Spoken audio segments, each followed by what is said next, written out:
Assalamualaikum warahmatullahi wabarakatuh.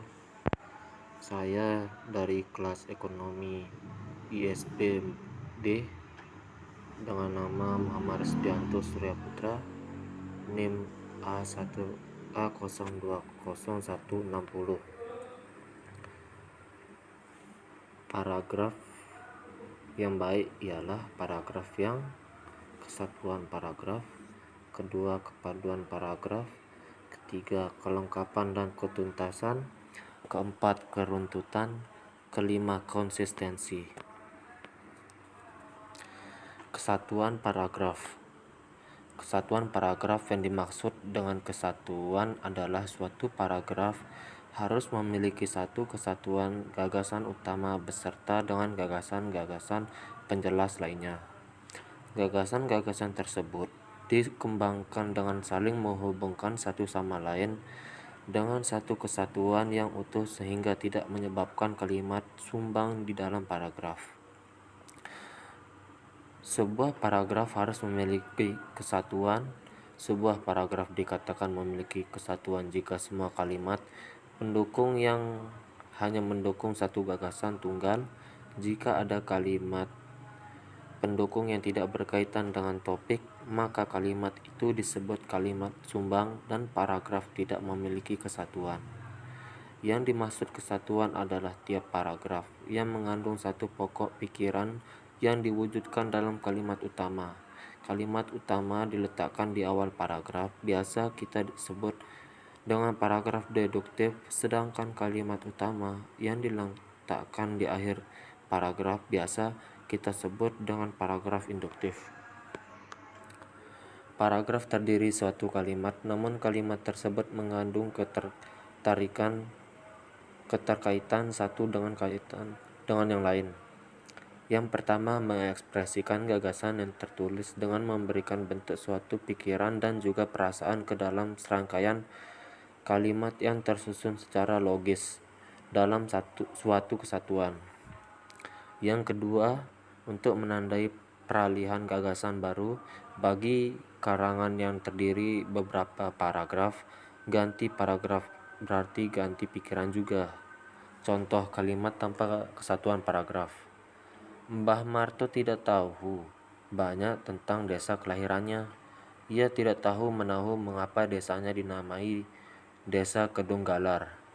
Ia tidak tahu menahu mengapa sang Kanurip kini mengering. Ia juga tidak tahu mengapa nenek moyangnya dahulu sampai di desa itu meski sudah uzur. Mbah Marto masih gesit dan cekitan. Begitu bangun pagi, tanpa harus minum kopi dahulu, ia sudah memanggul pangkur menuju ladangnya. Ia terus mengayun pangkurnya, membongkar tanah liat yang sudah mengeras oleh musim kemarau yang panjang. Paragraf di atas tidak dapat disebut paragraf yang baik sebab di dalamnya terdapat dua gagasan utama berikut. 1. Mbah Marto tidak tahu banyak tentang desa kelahirannya. 2. Meski sudah uzur, Mbah Marto masih gesit dan cakatan. Oleh karena itu, agar memenuhi tuntutan prinsip kesatuan, paragraf di atas harus dipecahkan menjadi dua paragraf dengan menjadikan kalimat 1 sebagai topik pertama dan kalimat 5 sebagai kalimat topik paragraf kedua. Kepaduan paragraf. Kepaduan dalam sebuah paragraf akan terpenuhi apabila kalimat yang menyusun paragraf itu terjalin secara logis dan gramatikal dan berkaitan satu sama lain untuk mendukung gagasan utama. Dengan demikian, kalimat-kalimat di dalam sebuah paragraf itu terpadu berkaitan satu sama lain untuk mendukung gagasan utama. Dikatakan memiliki kepaduan paragraf jika terdapat hubungan antar kalimat dalam paragraf. Contoh hubungan antar kalimat: kata transisi, ungkapan penghubung, antar kalimat, referensi, substitusi, elipsis, sinonim, antonim, hiponim, kemenonim, repetisi. Contoh kalimat yang belum padu sebagai berikut.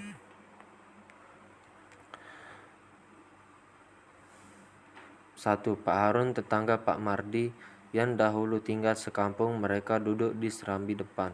Tamu itu Pak Harun dan Bu Harun.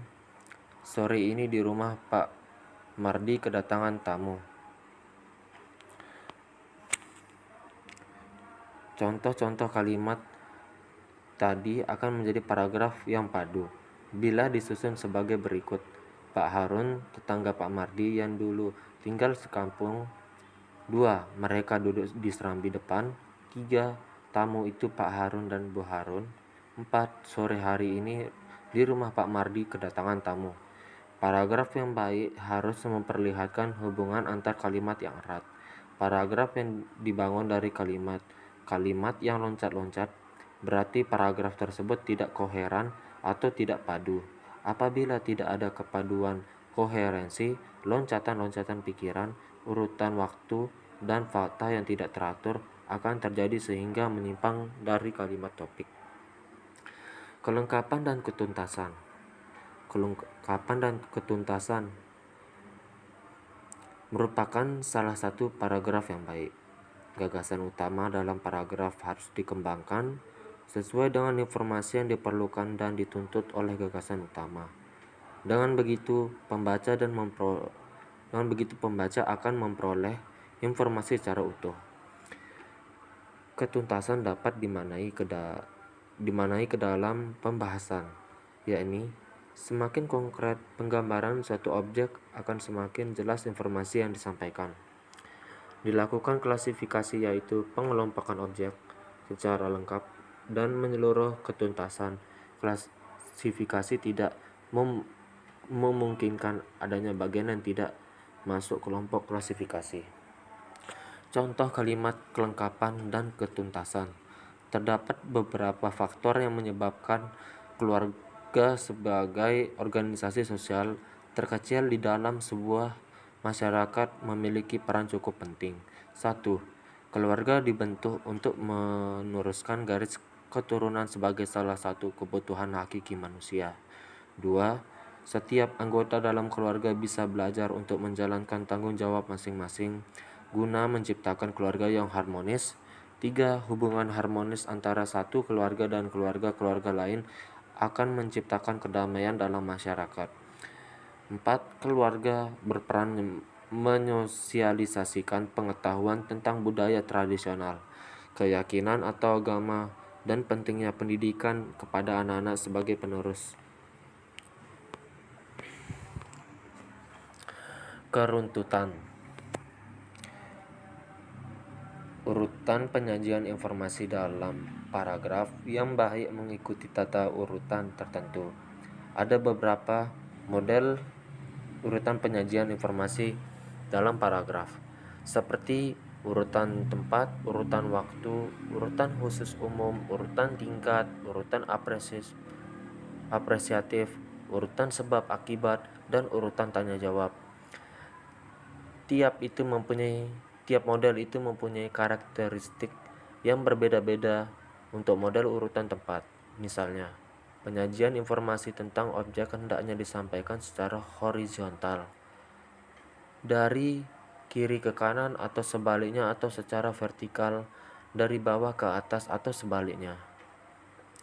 Paragraf disebut runtut jika penulis menyajikan informasi secara urut, tidak melompat-lompat sehingga pembaca mudah mengikuti jalan pikirannya.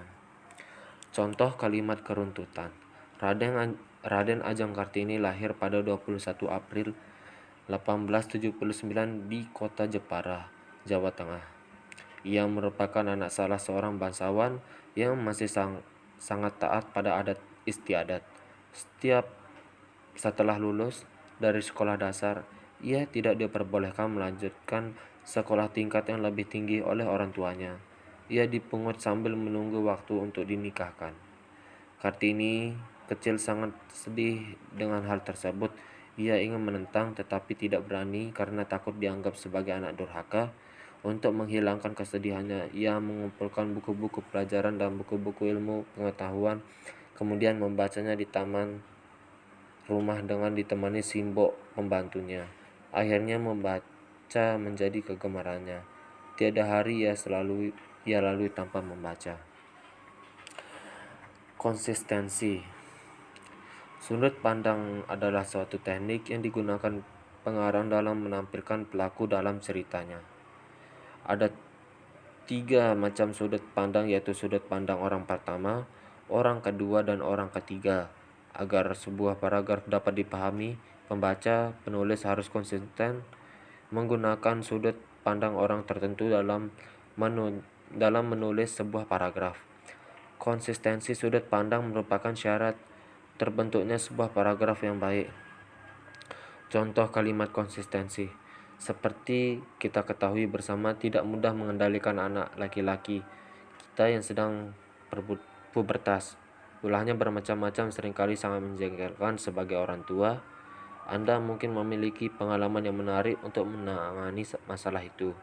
Kemukakanlah pengalaman Anda melalui rubrik ini. Mungkin pengalaman Anda dapat membantu orang tua lain dalam mengatasi masalah anak-anaknya. Terima kasih. Sekian dari saya, Muhammad Resdianto Surya Putra. Terima kasih. Assalamualaikum warahmatullahi wabarakatuh.